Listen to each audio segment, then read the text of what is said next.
All right, big test ahead of us Wednesday with Florida. Best defensive team in the league, pose a lot of problems with their 1-2-2. We try to control the tempo. Nebhard, the point guard's playing great, 9 of 9 against Alabama the other day. Noah Locke's shooting it really well, another one of their freshmen, and they've got Allen, who's been a great player for them for a long time. And Johnson, the four-man's playing extremely well right now, freshman. Played at IMG, played with Andre Hyatt in AAU. We saw him a lot. And they've got a bunch of big kids who are good with 13 and 21. And Stokes has been giving them good minutes as well. So it'll be a big test for us. We're going to have to run good offense. We can't turn the ball over. They're number one in the league in turnover percentage. The amount of possessions they turn the opponent over. So we're going to need to value the ball, get the ball on the backboard, and give ourselves a shot. So they're playing extremely well, coming off back-to-back wins over Vanderbilt and Alabama, and they clocked Alabama on the road by 18. So it'll be a big test for us. How odd is the work? Well, we've seen it. We hadn't seen it since UNC Greensboro, so it takes a little time to prepare for. You got to change up what you do. It's they try to slow the game down and keep the game at their pace, and so we've got to do a good job attacking it. Something that's a little bit unique, a little bit different. He's done it. He did it when he was at Louisiana Tech, some too. Well, have you? I mean, this is back now that you've got 6 games.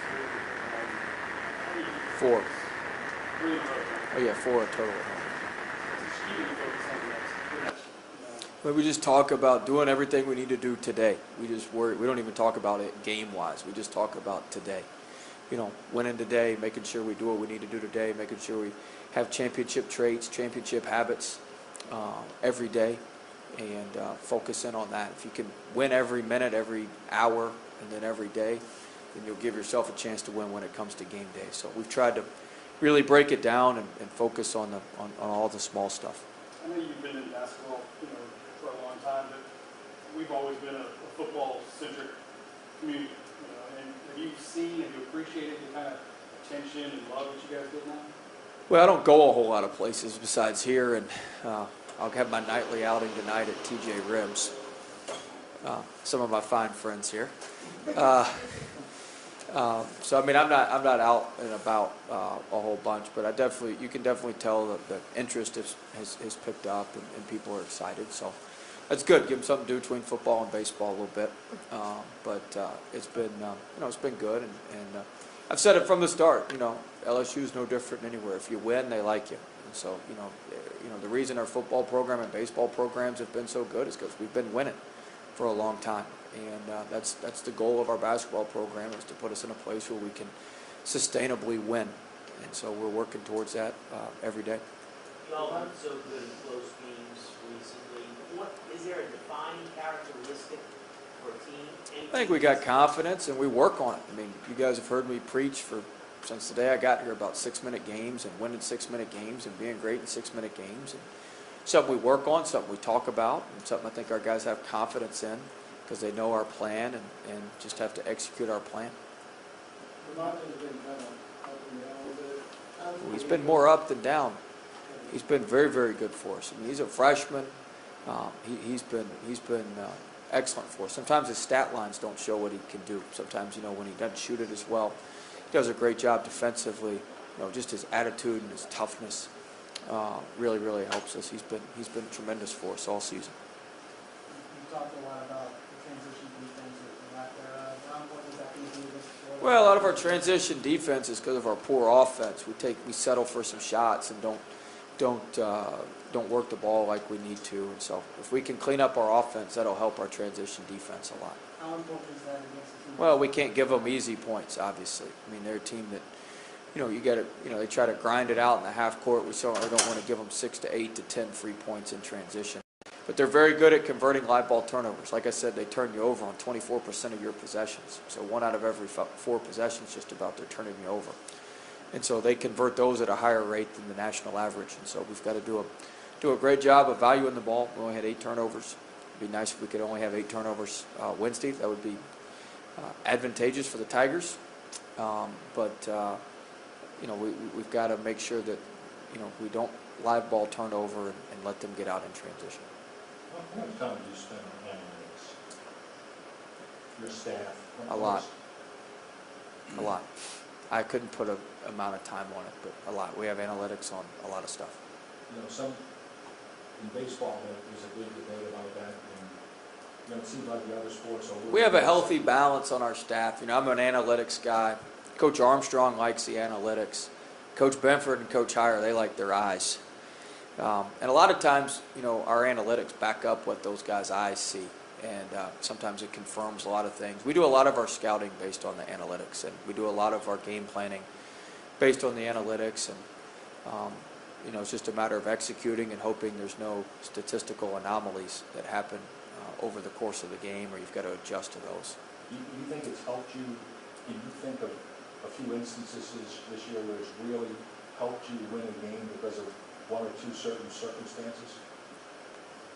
Oh yeah, I mean there's certain times where we have, you know, where the numbers even out, and we have guys taking shots that we want taking shots, and we kind of coax guys into taking the shots that we want them to take. I mean that happens 7, 8, 10 times a game.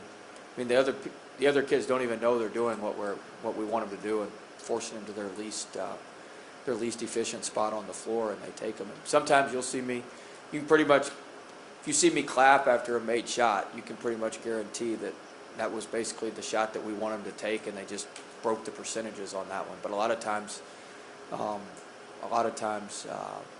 know, we're forcing them to shoot the shots we want them to shoot. That happens 6, 8, 10 times a game. How important is it to manage the workload this late in the season? Yeah, you got to walk a fine line. We got to continue to get better. You know, we got to continue to get better. Our half-court defense has gotten away from us here a little bit these last 3 or 4 games, and it's not going to work. You know, playing against Florida, where it's going to be tough sledding into half-court. Offensively, we're not just going to be able to outscore Florida, so it's going to be tough sledding them. So we've got to certainly work and be conscious, but we do a lot more stuff in the film room. We do a lot of stuff with individual skill work this time of the year, and just try to have our guys with clear minds and fresh legs come game day. You mentioned how close this group is. Did you see that coming together this summer, or was it something that really developed over the course of this year? I mean, it takes time to develop. It kind of happens naturally. But we knew they were a close group when we recruited them. You know, those freshmen all knew each other. Those freshmen all talked to each other. They were pretty tight-knit group when we recruited them. Obviously, Skyler and Trey and Cavell knew each other because they had been here. Then you add Marlon, you know, so it just kind of happened naturally. But all those guys knew each other and were familiar with each other. So that helped and maybe expedited the process a little bit. Before you guys signed Javante, did you know he had that extra edge, that Oh, yeah. sharpness? Is that one of the reasons you went after him? 100%. We needed that. I talked about it last year. Emmett brings it to our big guys, and Javante brings it with our guards. We needed that bad. He's a pit bull. He's an absolute pit bull, and I love it. I love the technical he got the other night. I mean, I'm not huge. That's the first technical I think we've gotten all year. I think it was. I hadn't gotten one. No, you Donna's got one in Arkansas. Oh, in Arkansas. It was a bad I thought both of those were good technicals. That the Arkansas technical, I thought both of them were good technicals. I love that about Javante. He's into it. He loves LSU. He loves Louisiana. Loves playing here, and very pleased with him. Do you think he gets in the players' heads when he's doing that pop? I don't know. I don't know about all that. What separates a good technical from a bad technical? It sent a message. Got our team fired up. It sent a message that, I mean, I don't want to get into it all, but Georgia was, it was an intense game, and they were saying some things, and it sent a message. We're just not going to stand here and take it. And I thought that was very, very well timed and good time to send that message. And we went on our run from there. He says there's a difference in here on the court when he's out there with guys and tripping and all that stuff. I don't sense any of that. I'm not paying attention. Did you get a team last year? A few. I don't know. I don't get many. No, I had 2 or 3 last year. I had one in the Alabama game, one in the Sam Houston State game, and maybe one more. I don't know. A couple times. Do you remember when Javante committed, you talked about that? Just like the Javante press conference. Hey, but if you feel like, It's good. He deserves it. it was genuine, right? I mean, Oh. it wasn't- No, there's not a phony bone in his body now, guys. He's as real as they come. He's as real as they come. He's Baton Rouge through and through. He's as real as they come. His mother's done an unbelievable job raising him, and she raised him tough, and he plays tough, and he's as real as they come. I love the kid to death, and he's been great for us. And the best thing about him is when you need him the most and in the biggest moments, he delivers. He don't ever shy away when it's tough, when it's tough sledding. He doesn't ever shy away, and the moment's never too big for him. It's really, really hard to do as a freshman. Just think back. I mean, the shot he hit against Louisiana Tech. So I mean, he's been great for us. Do you think it's good that somebody other than Kentucky is on the top of this league? There's some other teams that are up there. It's a better balance maybe than having just. Oh, I don't know. I think I don't know. It's a tight balance because I think people take the league more seriously if it's Kentucky and everybody else. If that makes sense. I think everybody likes it. You want your blue blood to be the blue blood. But I do think with it being as tight as it is and kind of, a couple of us up there, I think it maybe helps a little bit. Probably does more for Tennessee and us to be recognized with Kentucky than it does for Kentucky to be, and that's pretty obvious. But I mean, it's what we're striving to be is what they've been for a long, long time. And so we've got a lot of work to do. And that's like I said earlier today, we're not going to get the benefit of the doubt on anything. We haven't earned the benefit of the doubt on anything. And so we've just got to keep plugging along and keep working as hard as we can work and try to break that stuff down. Do you think people take you seriously now, or do you think that's a process? That's a process. It takes time. I don't think people are shaking in their boots when they see the purple and gold right now. But hopefully we can get there at some point. How did your first break in coaching happen? Either an assistant job or your first head coaching? Well, my first break was a guy, Oliver Purnell. Really, I was a graduate assistant at Clemson, and the director of operations left. I was 23 years old. I had no business getting the job, but I ran our camps, and our camps at Clemson were very, very beneficial for Coach Purnell financially.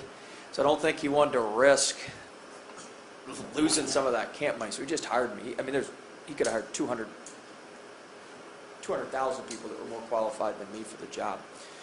And he was able to hire me, and then Coach Amaker gave me my first assistant's job, and that was through a guy that I worked with at Clemson, who's now the head coach at Howard University, Kevin Nickelberry. They had grown up with each other and knew each other. And then I had an unbelievable AD at Tennessee Chattanooga that took a huge, huge gamble on me.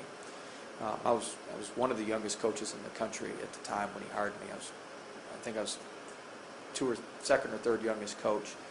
And he had a women's basketball opening and a men's basketball opening, and he hired Jim Foster, who was a Hall of Fame women's coach. He had just been let go at Ohio State. He'd been at Vanderbilt for a long time, been to the women's Final Four in 93, 94. Was just a phenomenal coach. So he kind of taken over the women's program, and I think the AD, David Blackburn, he's at Middle Tennessee now. I think he felt like, hey, maybe I could roll the dice on the men's program. I bought a little equity with this women's hire with Jim Foster hiring a Hall of Famer, and let's roll the dice on this young guy and see if he can get it done. And so I'm very, very thankful for all those folks, for Coach Purnell, and certainly for Coach Amaker for hiring me, and David Blackburn for giving me a chance. And then obviously if we don't go to the Final Four at VCU, David Blackburn doesn't even know who I am. So for Shaka, so I've been very, very fortunate. I've worked for very, very good people. Been around very, very good people. Did you enhance Well, we ran a good team camp, and Coach Purnell probably has an addition on his house from our camp money, so he did well. His wife liked it more than he did. Vicky probably helped me get the job more than anybody, his wife. Not what theirs was. Anything else? I got off the rails. All right. See you all at the TJ Ribs.